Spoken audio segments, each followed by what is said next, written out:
mẹ nhau chế thuốc của sao là chỉ nó nhá Á chị.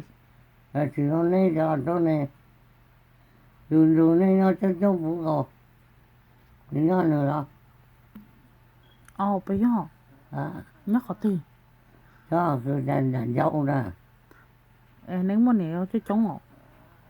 à Nhắc có tiền nó nếu chỉ khi có tiền nếu mà nếu đi lấy. thế thì khai thổ cơ lụp bị hộ cơ cho con à dễ luôn ôi chú khai thổ cơ ra ở trường giờ ở trường mua trường đại dâu à Nếu mà nếu là giờ mà nếu nè. giờ Giờ.